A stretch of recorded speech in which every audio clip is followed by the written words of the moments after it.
নমস্কার। আজ কালী কথায় তোমাদের সাথে কলকাতার আর এক বিখ্যাত কালী মা ভবতারিণী, মা জগদীশ্বরী অর্থাৎ দক্ষিণেশ্বরের কালী মন্দির সম্বন্ধে আলোচনা করব। আমরা সবাই জানি রানী রাসমণি দক্ষিণেশ্বর মন্দির প্রতিষ্ঠা করেছেন, কিন্তু রানী রাসমণি এই দক্ষিণেশ্বর মন্দির প্রতিষ্ঠা করতে গিয়ে এবং প্রতিষ্ঠার পরেও কি কি বাধার সম্মুখীন হয়েছিলেন সেই বিষয়ে আমি তোমাদের সাথে আজকে আলোচনা করব। 1847 খ্রিস্টাব্দ নাগাদ রানীমার ইচ্ছে হলো তিনি তীর্থ করতে যাবেন বারাণসীতে। তীর্থ করতে যাওয়ার আগে তিনি সব কিছু নিয়ে তৈরি। যেদিন তীর্থযাত্রা শুরু করবেন ঠিক তার আগের দিন রাতে তিনি স্বপ্নে দেখলেন স্বয়ং মা কালী তাকে বলছেন যে তোমার তীর্থে বারাণসী যাওয়ার দরকার নেই, তুমি এই পশ্চিমবঙ্গের কোথাও, বাংলার কোথাও মন্দির প্রতিষ্ঠা করো। পরের দিন তিনি যাত্রা স্থগিত করলেন এবং তিনি জমি খুঁজতে শুরু করলেন। তিনি অনেক জায়গায় জমি খোঁজার চেষ্টা করলেন, অনেক জমিদারদের কাছ থেকে জমি কেনার জন্য তিনি বার্তা পাঠালেন, কিন্তু কোনো জমিদারই রাজি হলো না।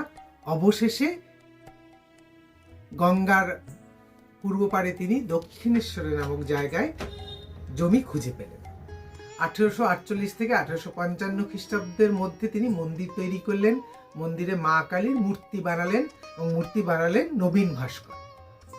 মন্দির তৈরি হলো, মূর্তি তৈরি হলো। এবারে তিনি যে অসুবিধের মধ্যে পড়লেন সেটা হলো এই মন্দিরে মায়ের প্রতিষ্ঠা, প্রাণ প্রতিষ্ঠা। রানী রাসমণি কৈবর্তের মেয়ে ছিলেন, অর্থাৎ তথাকথিত নিচুজাত শূদ্রের মেয়ে ছিলেন। কোনো ব্রাহ্মণ রাজি হলো না এই শূদ্রের মেয়ের প্রতিষ্ঠিত মায়ের প্রাণ প্রতিষ্ঠা করতে।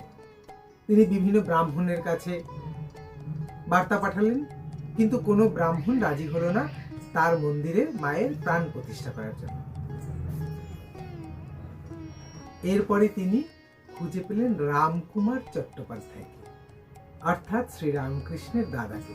রামকুমার চট্টোপাধ্যায় তখন তাকে নিদান দিলেন যে রানীমা যদি এই মন্দির কোনো ব্রাহ্মণকে প্রথমে দান করেন তাহলে সেই ব্রাহ্মণ তখন এই মন্দিরে প্রাণ প্রতিষ্ঠা করতে পারে। এটা শুনে রানীমা তখন এই মন্দির রামকুমার চট্টোপাধ্যায়কেই দান করলেন এবং পরবর্তীকালে রামকুমার চট্টোপাধ্যায় মন্দিরে মায়ের প্রাণ প্রতিষ্ঠা করলেন এবং তিনি প্রধান পুরোহিত হলেন।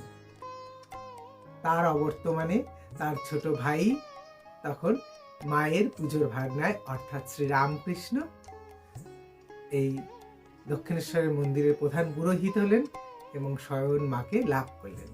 নমস্কার, ভালো থাকবেন।